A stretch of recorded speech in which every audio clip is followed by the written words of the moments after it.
All right. I am going also to mute all of you. And you can always unmute yourself if you have a question. And we'll start with a little prayer in the name of the Father and the Son and the Holy Spirit. Amen. Dear God in heaven, we still are celebrating Christmas and your incarnation into this world, your birth into this world to come and save us, and your humility as a tiny infant to come. And we realize from studying the Old Testament what a mess people were and we still are. But know that we love you. Open our hearts to your word tonight. In the name of the Father, and the Son, and the Holy Spirit. Amen. All right, so let me share screen and we will jump right in here. We are on finishing up 1 Samuel and starting 2 Samuel. And we always start with our review. And so we will do that first with our little song type thing. So it's creation, fall, flood, nations, Abraham, Isaac, Jacob, Joseph, redemption, revelation, sacrifice, sanctification, tribes, tragedy, transition, coverage, commands, covenant, conquest, settlement, cycles, love, Samuel, Saul, David. And that is where we left off. Saul is a king. David is not appreciated by Saul because he's very popular with the people and he's a very good commander. But let's do a little bit more in depth because we've had this 2 weeks off and I found it hard to get started again. So creation with Adam and Eve, and that's the first covenant with the first holy couple. But they fall through original sin and they are kicked out of paradise. But once they get out, they start procreating. People are bad. God is disappointed. So he decides to bring about a flood and start again, this time with one holy family, Noah and his family. So they survived the flood. Got his people going again, but they go bad right away. And they end up trying to build a tower to heaven again to get to heaven without God.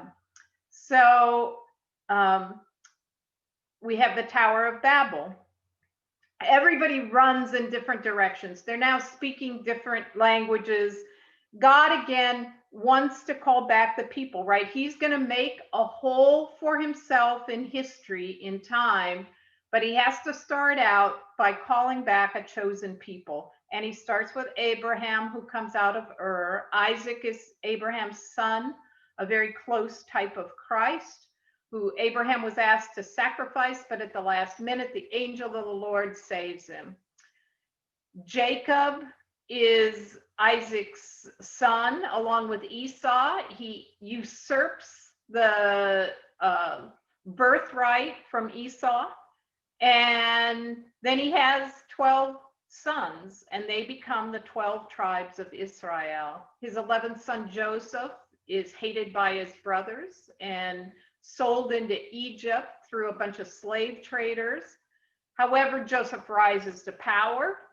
He redeems his family. There's a big, huge famine, and they have to come to him for food, and he reveals to them that he's their brother, and he forgives them.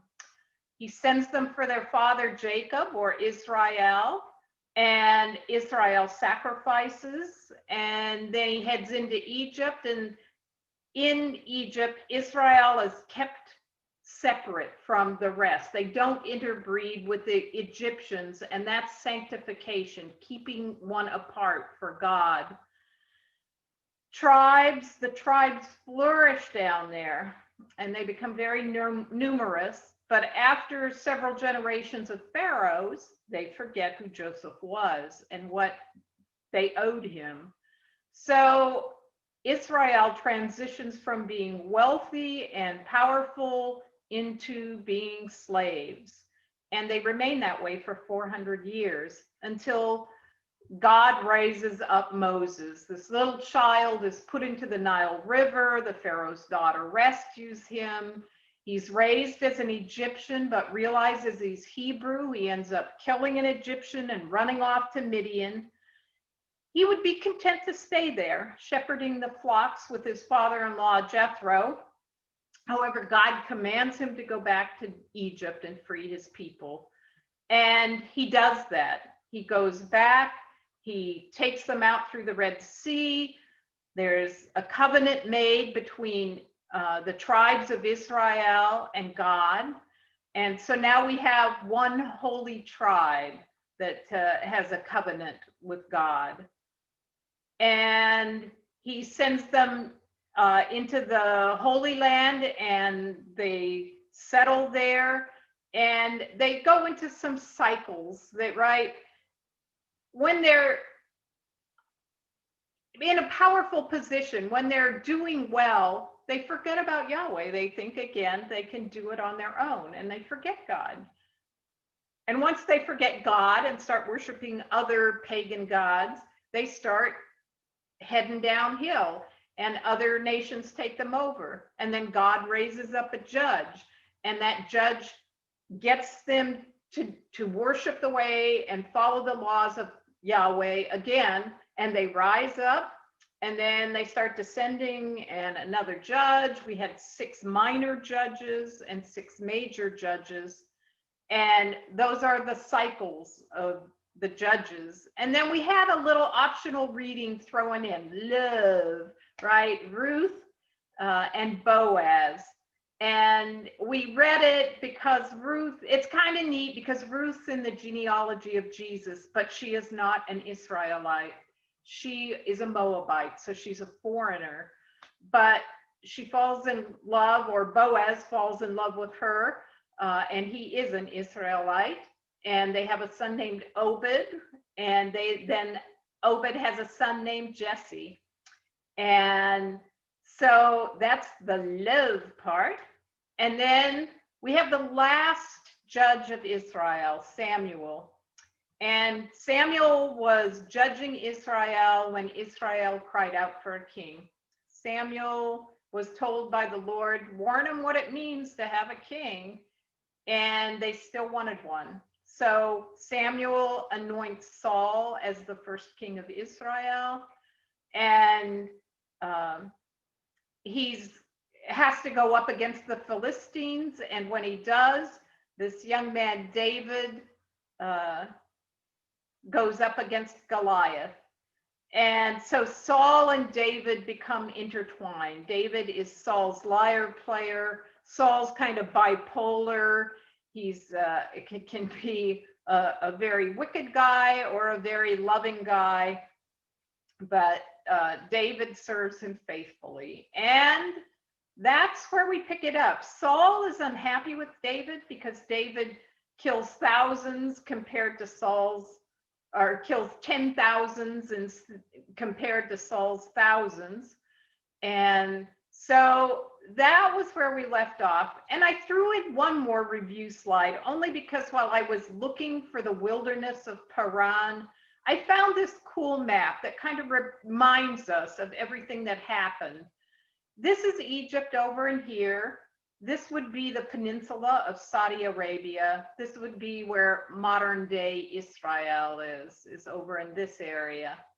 Well, they departed from Egypt. Moses had them depart, and they headed down to the Red Sea and crossed the Red Sea through a miracle of God. This is where the bitter water was changed into sweet water at Marah. Here out in the wilderness of Sin is where the quails and manna were given to them.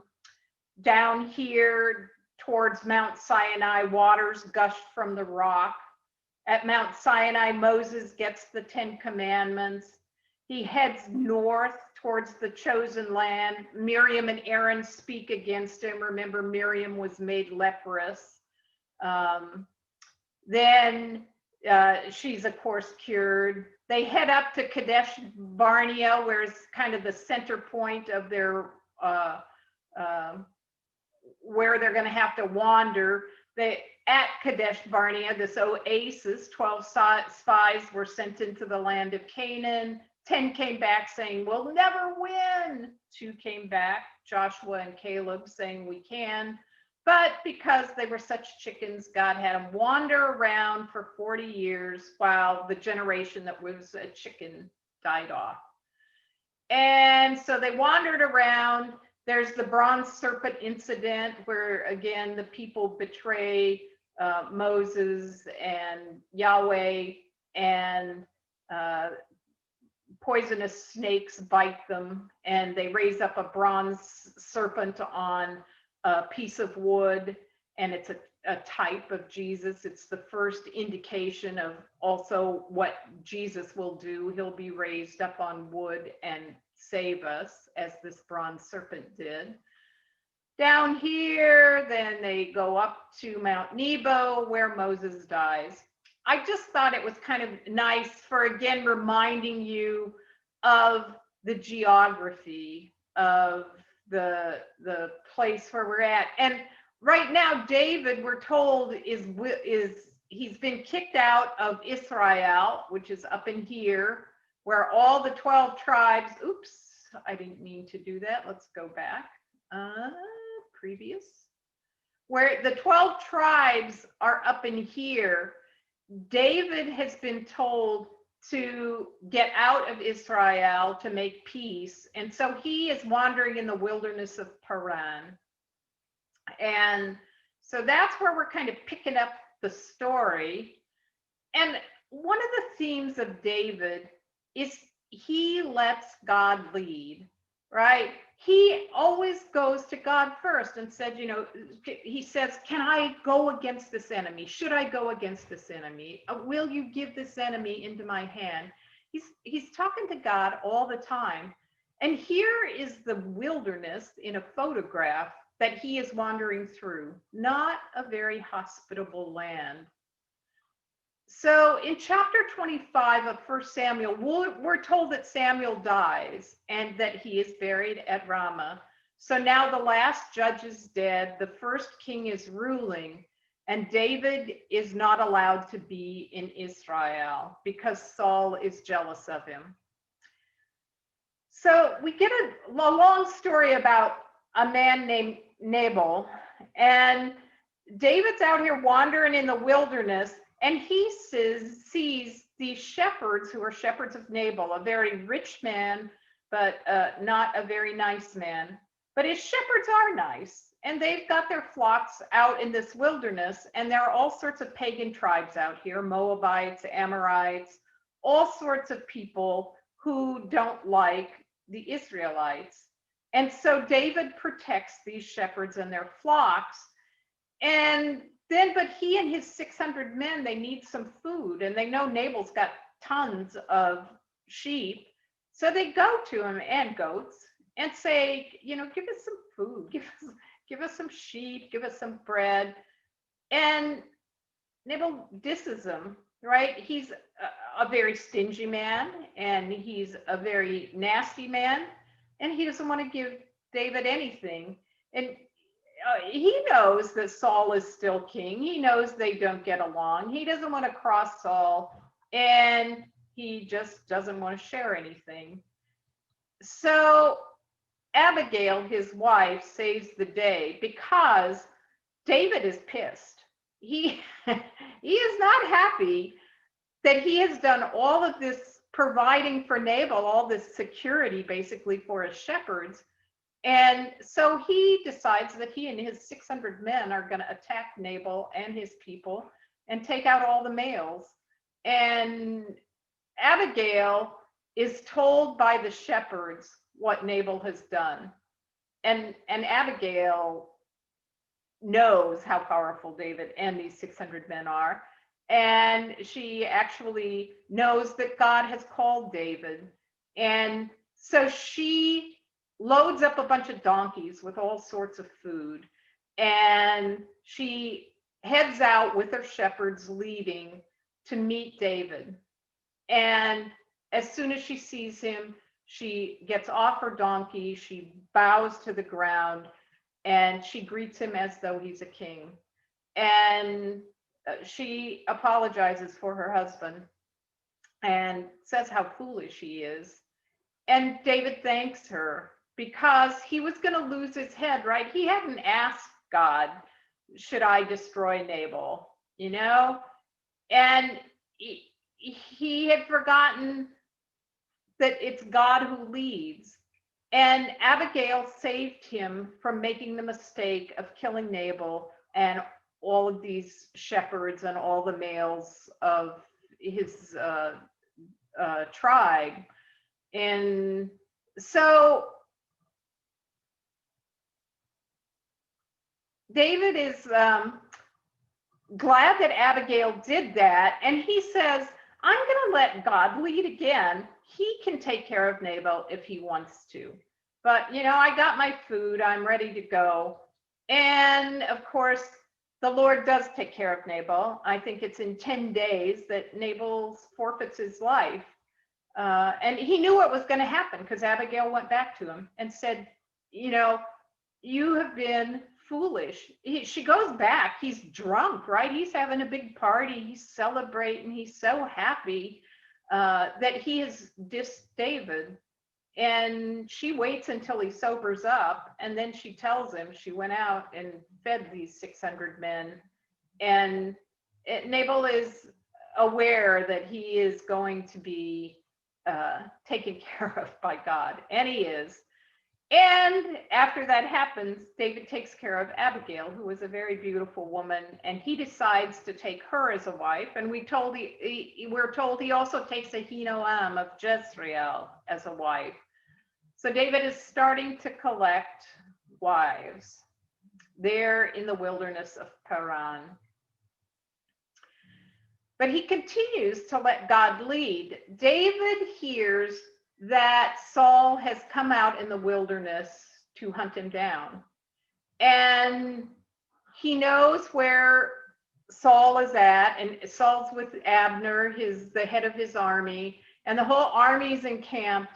And David says, I'm going to go out and sneak into the camp. And he asks two guys, hey, does anybody want to go with me?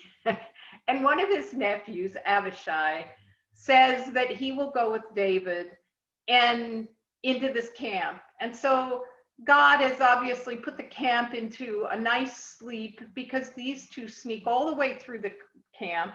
They get all the way right up to Saul, and Saul's spear is right there next to his head, and his water jug is right next to his head. And Abishai says to him, oh, look, God has given you your enemy. Let's kill him. Let's spear him through. And David says, don't kill the Lord's anointed, right?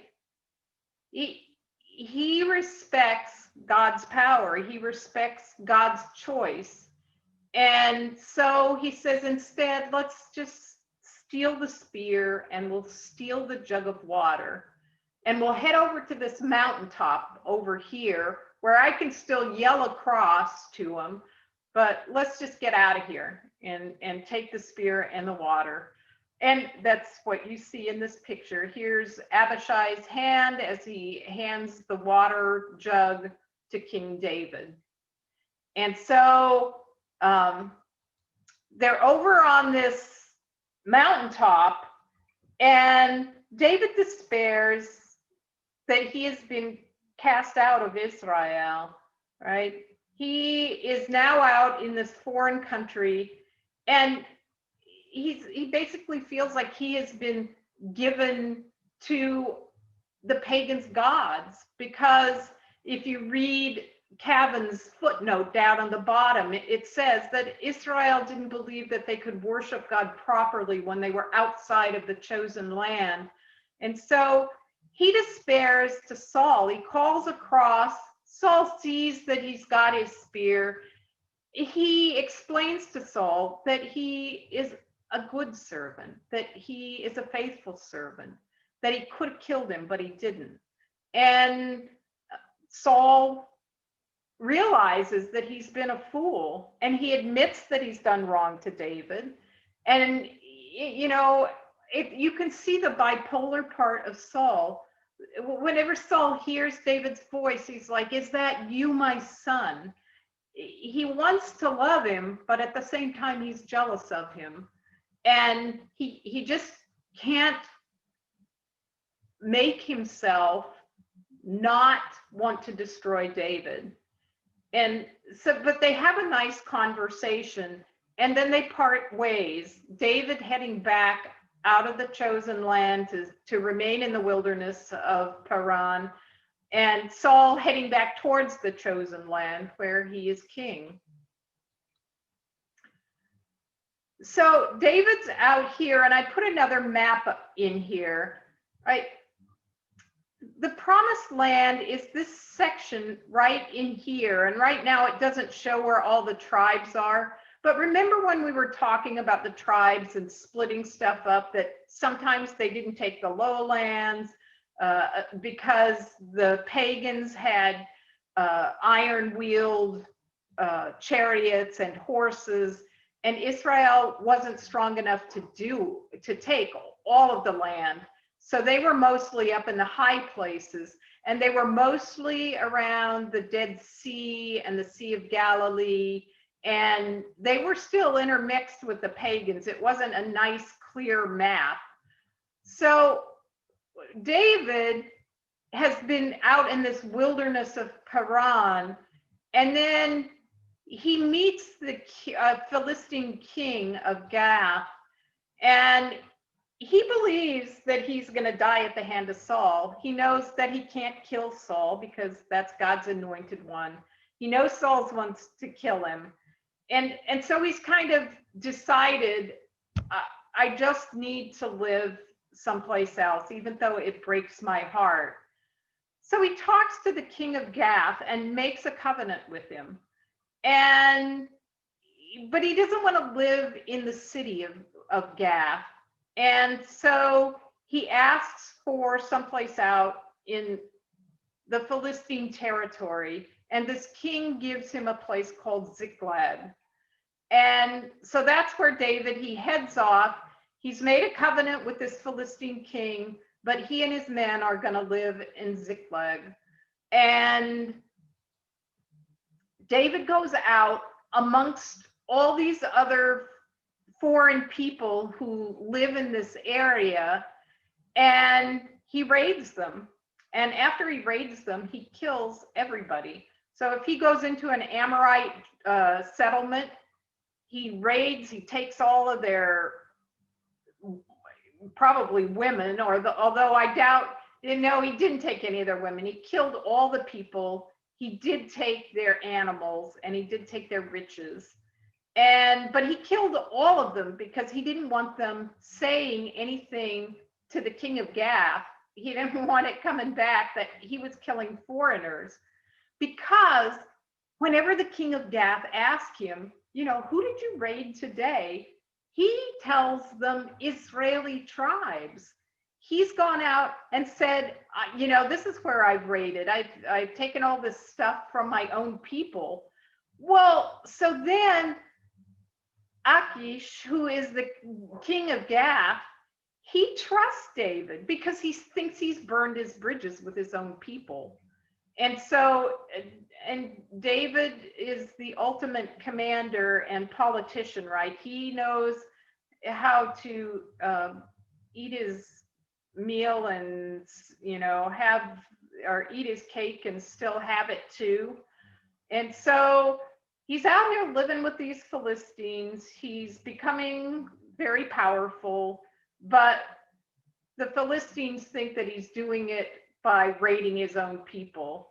So the Philistines decide that they want to take Saul over because they realize that Saul is not a powerful king. And so all these different kings of tribes of Philistines come to Achish, and they tell him, the king of Gath, that he's going to come and fight with them against Israel. And Achish makes David his bodyguard, right? He trusts this guy. He's burned his bridges. He's a great commander. And he says, you'll be, you know, my bodyguard, and your men will bring up the rear. And Saul looks out and he sees all of these tribes of Philistines that are gathering together, and he gets scared. And he tries to ask Yahweh through prayer, through visions, through using the Urim and the Thummim. He looks for answers from God, but God is silent. He's not saying anything. So Saul decides that he is going to ask a witch to summon Samuel. Now, there's one problem with that, and Jeff Cavins translates it as medium, but in almost all translations of the Bible, it's translated as witch. And mediums or witches are verboten in the Old Testament. God has told them, Israel, you are not to try to find out about the future. You are not to, this is just like something you don't do, right? It's still a teaching of the Catholic Church. You don't play with Ouija boards. You don't go to tea leaf readers. I mean, I remember when I was in the Navy, I was just going to my indoctrination school, and it was in Rhode Island. And I had a cousin out there, looked almost identical to me. And people would ask us if we were twins. Well, she and her sister-in-law, we were going to go shopping together. And they also wanted to stop at the tea leaf reading room.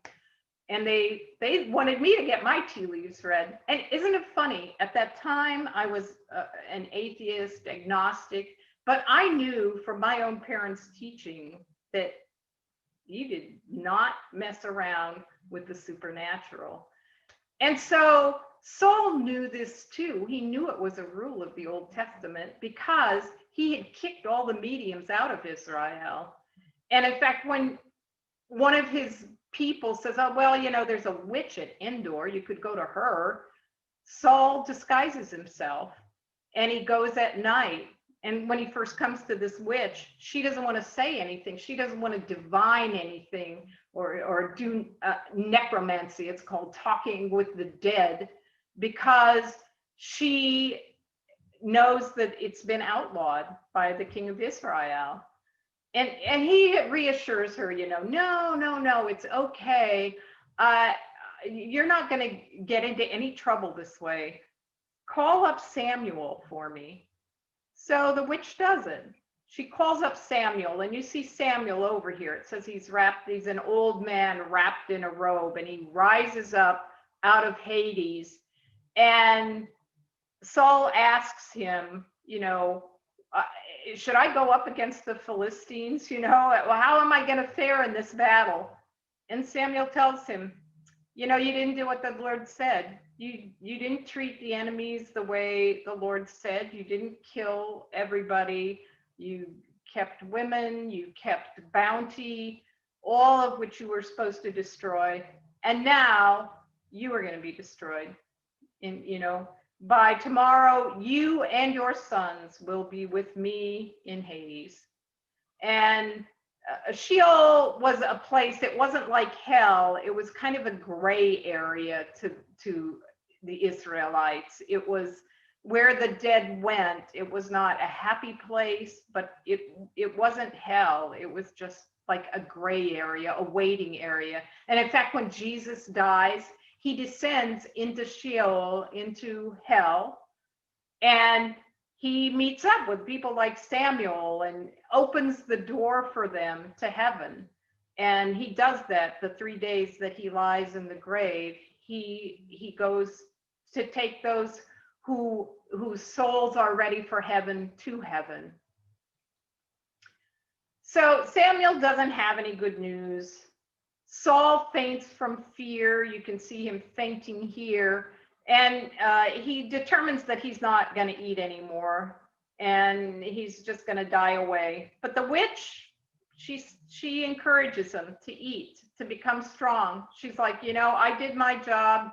You came, you made this promise to me, take some food. So he and his men do, and they head off to fight the Philistines.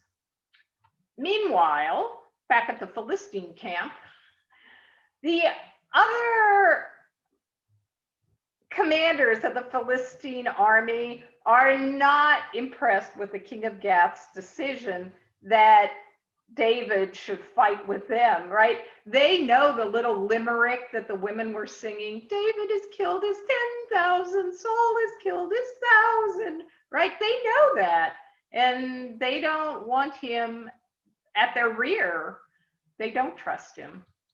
And so David returns to Ziklag with his 600 men, and it turns out that his city has been burned, and all of the inhabitants have been taken captive, including his 2 wives, Abigail and the other wife that he picked up from Jezreel.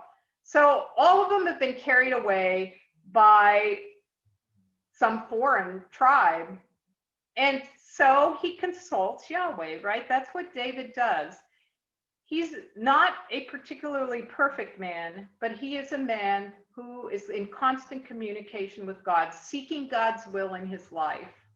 So he asked the Lord via the ephod. This time the ephod is that jar we talked about that holds the Urim and the Thummim. He asked the Lord if he should pursue and go get back all of these people from Ziklag and all of their sheep and goats and everything else, because that's what you did when you raided another tribe.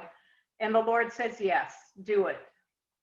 So he catches the enemy partying, right? They're celebrating because they have all this bounty now. And David and his 600 men recapture everything. He gets back his 2 wives, he gets back all the other wives and children, he gets back all the sheep, he gets back everything else that's been stolen. And of course, this is a raiding group, and so there's probably much more than just the stuff from Ziklag. And he decides to split it up. And when he was on his way to pursue this tribe, 200 of his 600 men said they were just too exhausted to go on. And so they'd left a bunch of baggage to lighten themselves up, and they had the 200 men guard this baggage. And then the 400 went and fought and got all the spoils back and all the people back. Well, the 400 didn't want to share with the 200. And now you're seeing David, the politician, David the united, you know, blessed is the peacekeeper.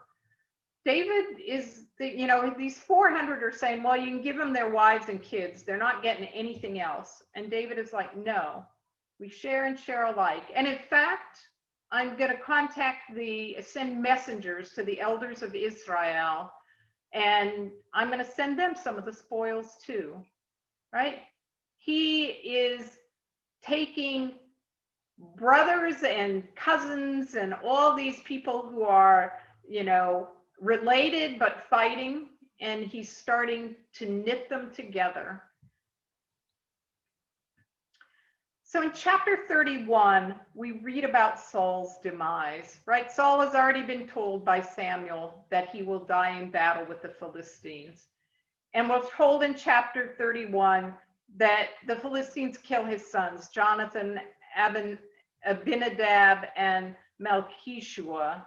And here you can see his 3 sons as they're going into their death throes here.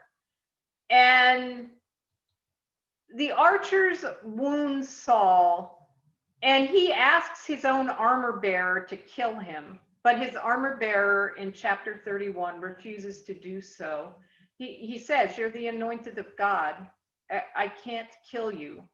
So they both fall on their own swords, right? They commit suicide, essentially, to keep themselves from being taken by the Philistines. So when the Philistines come, both the armor bearer and Saul are dead, and they cut Saul's head off, and they take his armor, and they take his body and his son's bodies, and they peg those bodies to the wall at Beth Shan, right? The war was brutal back then. That would not be unusual, that you would take your enemy's bodies and peg them to a wall so that everybody can see how powerful your tribe is and what you do to your enemies. And but right, this is the king of Israel. And so the men of Jabesh Gilead, and we on that map that we had of Israel, you had the Jordan River running down from the Sea of Galilee all the way to the Dead Sea. Well, Jabesh Gilead was on the east side, and that's where the men who heard about it, they were horrified that their king's body was hanging on the wall along with 3 of his sons. So they go and get the bodies and they burn them and give him a burial, right? Because they take his bones back. They burn the flesh, but they pick up his bones and they take them back to be buried in the chosen land. So on to 2 Samuel chapter 1, David mourns, right? Jonathan and David were very good friends. In the bizarre world that we live in now, I go out and Google things to get maps and pictures and stuff. And of course, now the gay community wants to say that David and Jonathan were gay lovers. I'm just like, oh my gosh. But anyway, they were not. They were good friends. And an Amalekite comes and tells David that Israel was defeated, that they had fought the Philistines. And of course, David knew that they were going to fight the Philistines. He was going to be in the rear, and he probably would have not been very nice to the Philistines, is my guess. He was an Israeli at heart, and probably would have not been a good thing for the Philistines.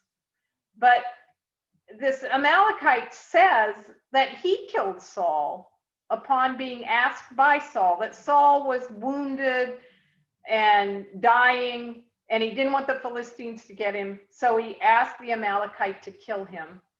And the Amalekite said that he did. And so it doesn't make David happy. He has him killed for killing God's anointed one.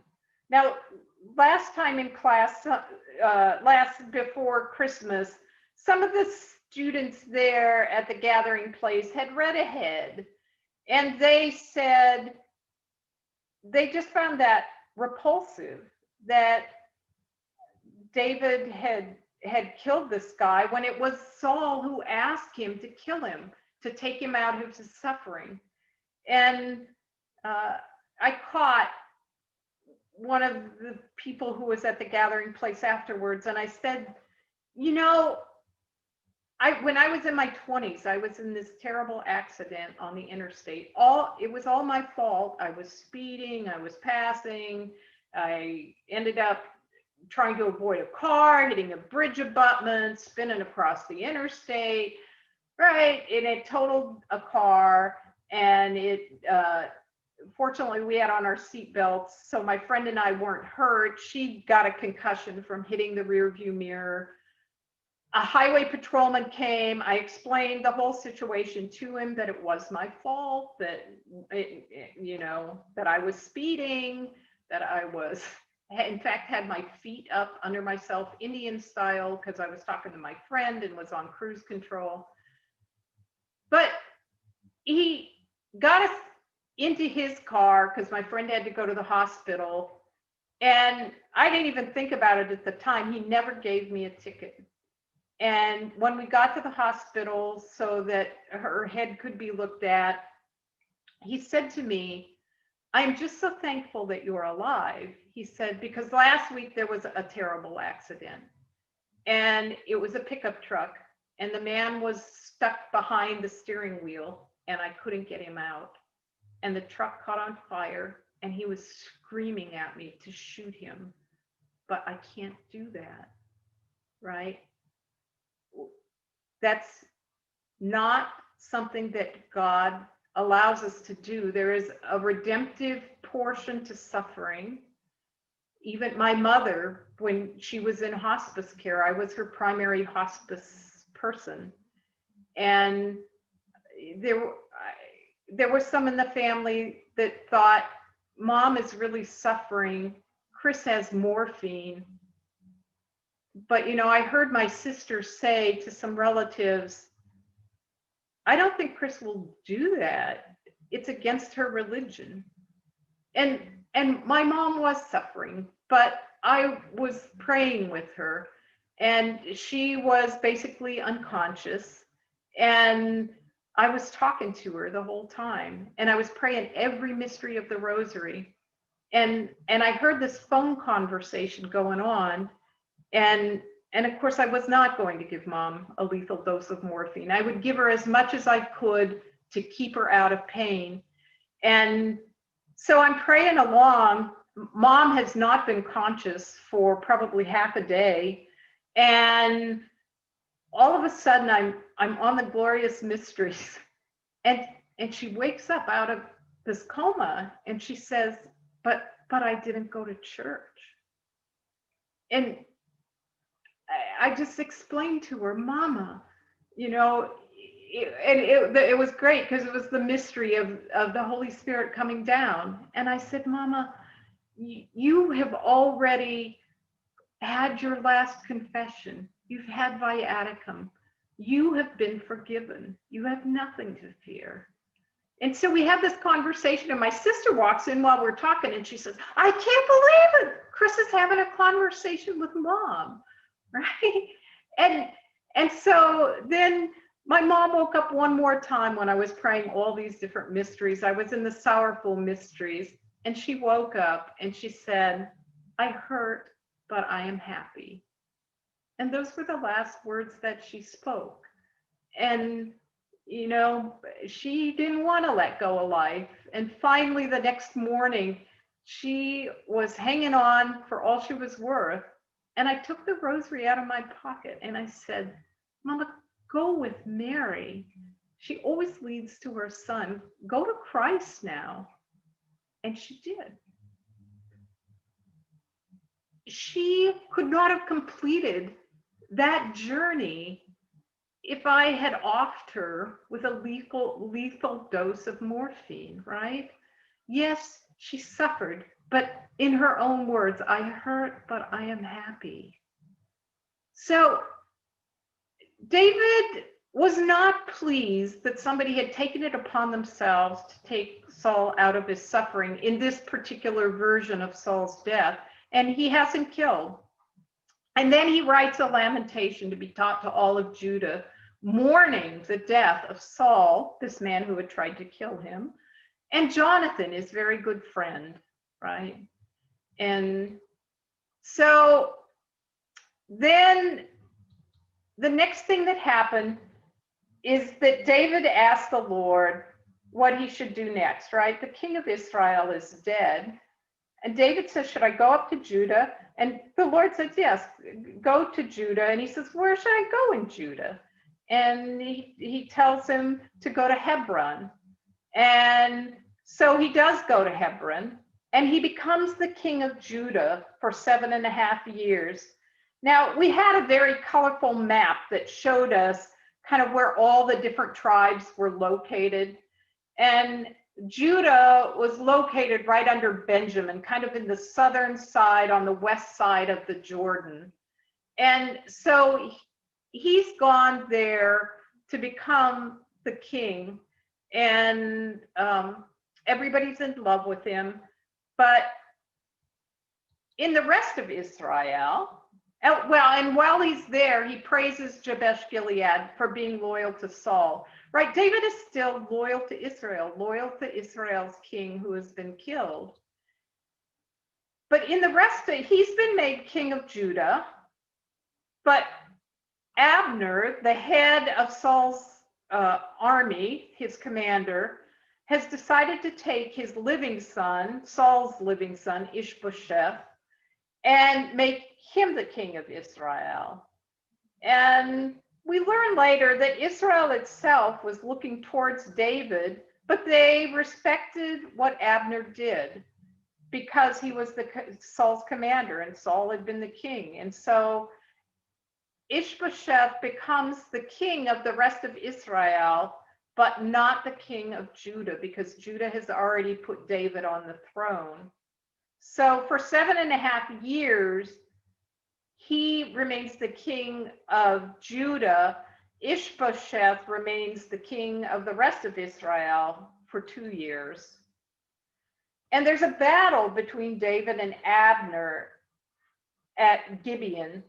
And we're told that the two armies come. One sits on one side of the pool of Gibeon, which you can see is not a very big pool.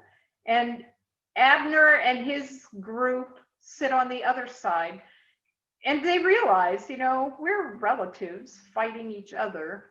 Instead of doing massive damage with an army, why don't we have our 12 best go up against each other? So 12 of David's men and 12 of Abner's men get together to fight. They get each other in a headlock, and then they spear each other in the side, and they all die. And so nothing is really resolved. All 24 men are dead. But Abner is ready to call it off, right? He's heading away, but one of David's nephews, Asahel, has decided that he is going to go after Abner. And Abner keeps telling him, don't, you know, go away. I don't want to fight. You know, it's over. The 12 men have fought. We're out of here.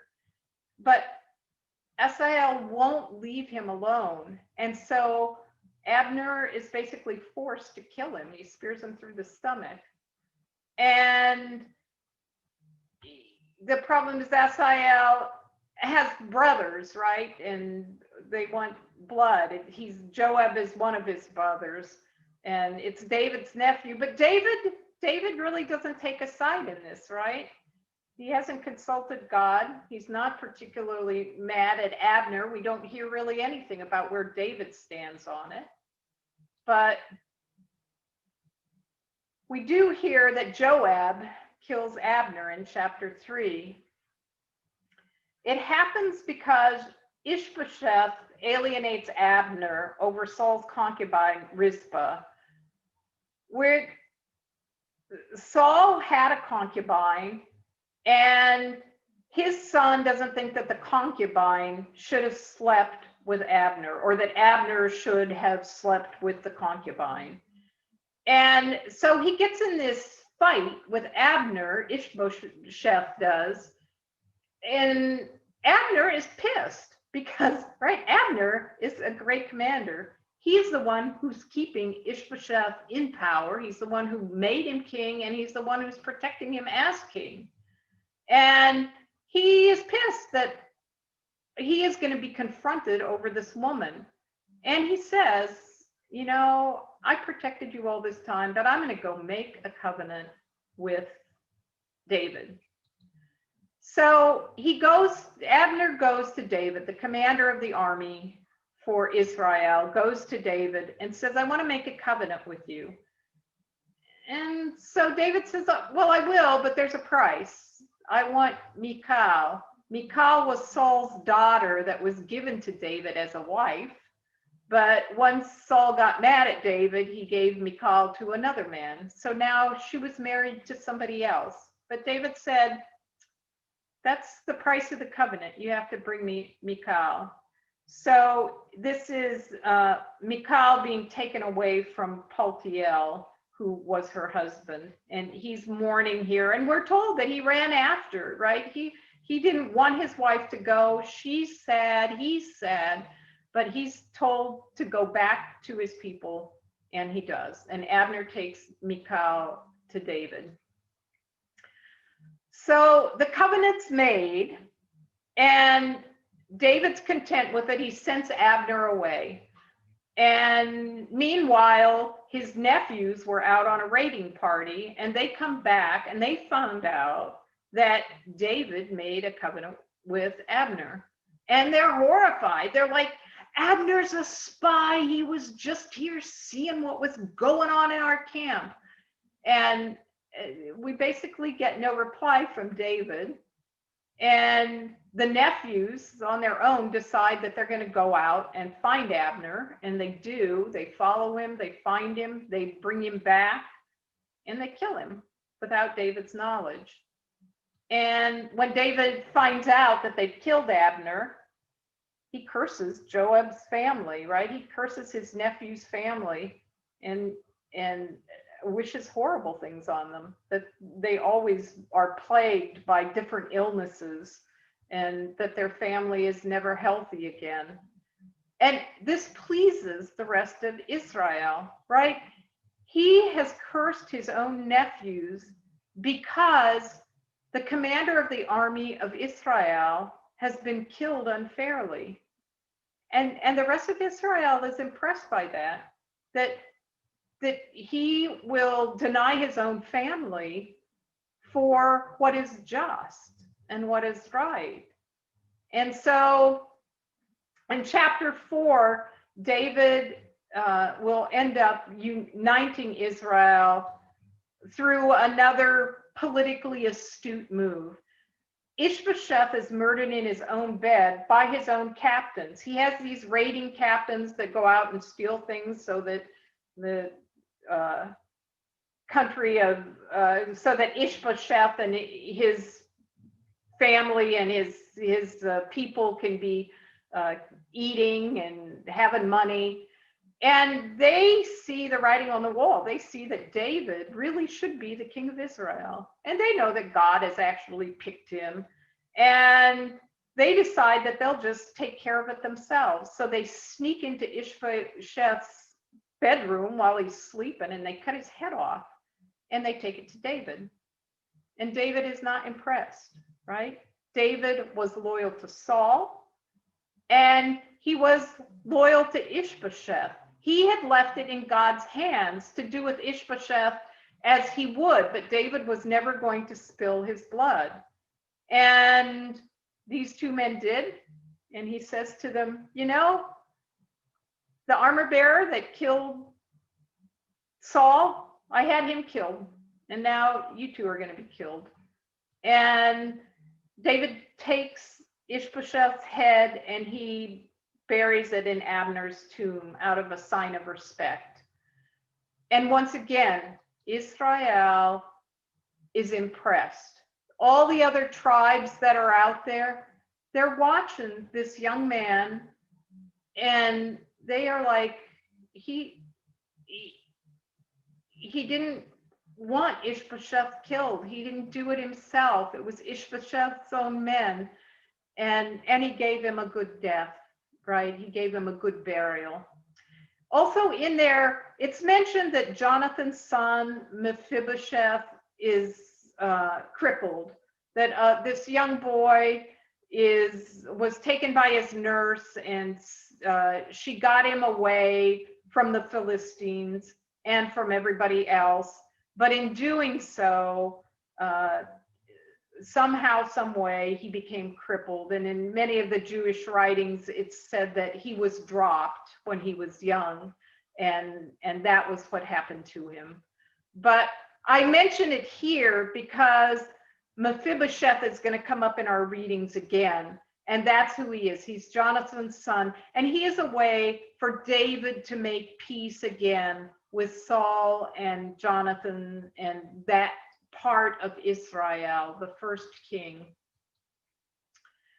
So in chapter 5, David becomes the king of Israel. At 30 years of age, Israel, all the elders get together and they anoint David as their king, and he makes a covenant with them. And he decides that Jerusalem is going to be his capital, and Jerusalem is still held by pagans. And the pagans, right, Jerusalem has a big wall around it, and the pagans are strong. And they're like, yeah, right. You want to take Jerusalem? our lame and our blind can defeat you because our defenses are so strong. But they didn't realize that David knew that there was a shaft that went from a spring, the spring of Gihon, that was outside the wall of Jerusalem. There was a shaft that went into the wall, and that way they could get water into the city from outside the wall. Well, so David's men come up this shaft and they kill everybody who's a pagan in Jerusalem, and they take it for their capital city. And it now becomes the city of David. And the king of Tyre builds him a house. He sends the cedars of Lebanon to Jerusalem so that David can have a house. And so now this is the high point of Israel. They were 12 separate tribes squabbling among each other, warring against each other at times. And now they have a single king who is uniting all 12 tribes. And it is the apex of their power.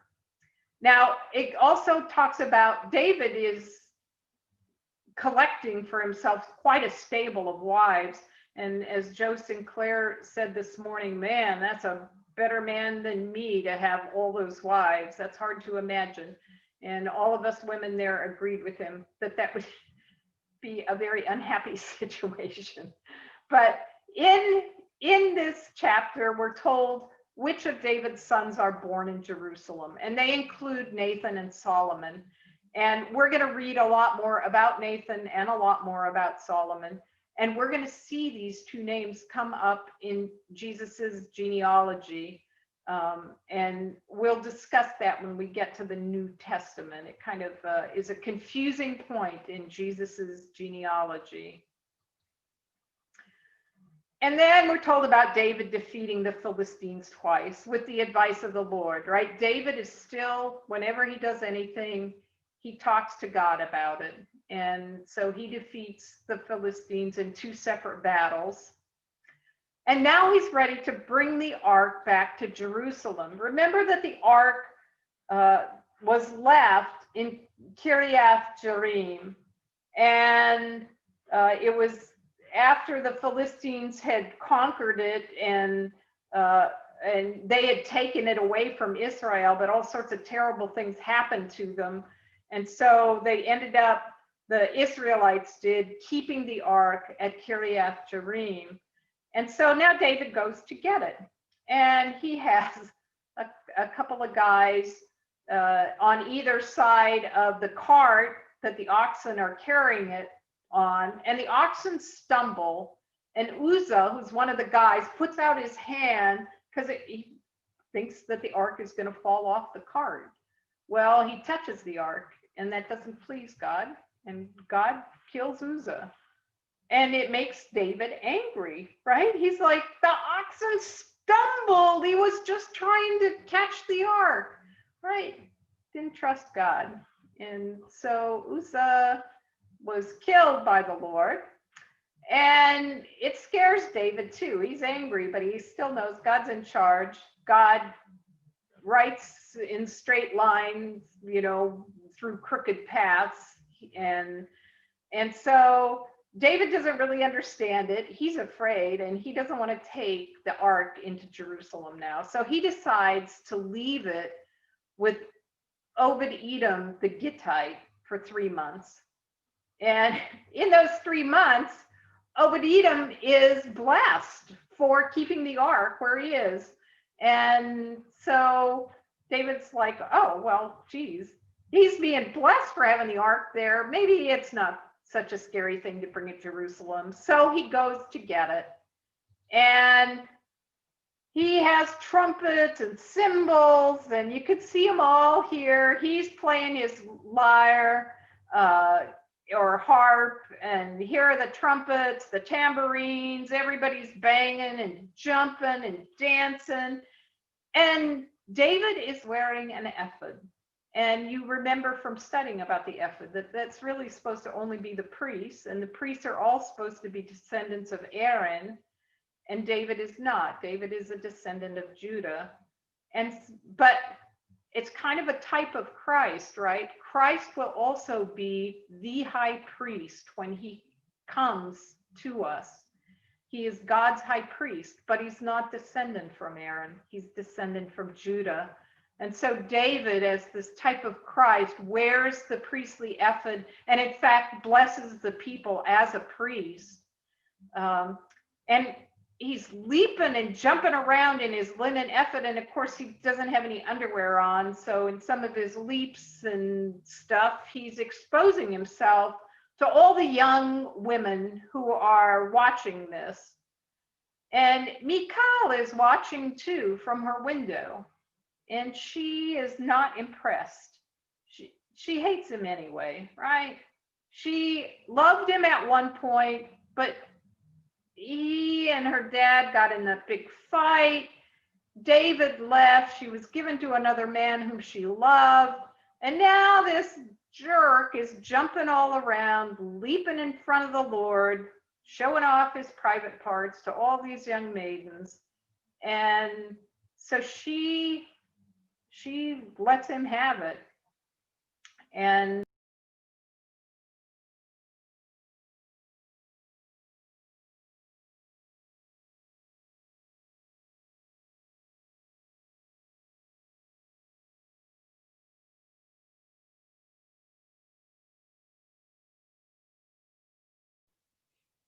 You're muted, Chris.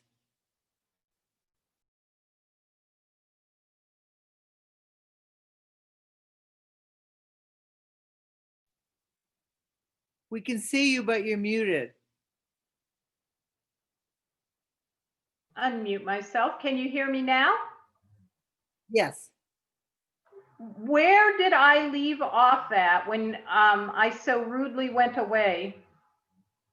Well, we just had that wonderful description of David showing his privates. Oh, all right. So here's, he's showing all these. Michal is torqued and she talks him down.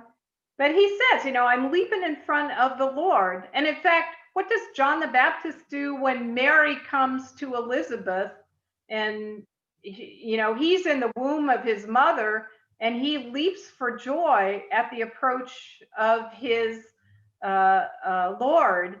And so David does the same. Michal is not pleasing to God. She is barren for the rest of her life. And so David has really begun his reign now. He's in Jerusalem. He's got a fine new house. He's got the Ark of the Covenant in Jerusalem with him. And he is ready to go. And so that's where we're leaving off this week. Next week, we'll pick up with 2 Samuel 7 through 24, and we'll read about this covenant of David, and we'll read about David's exploits. And I've put my picks down here too, and I will text them out to you like I did before, because of course I did not finish the syllabus, but I will by next week. I promise you that I will do that. I was very lazy over vacation. So that is the end. And I will stop the share and I will stop recording.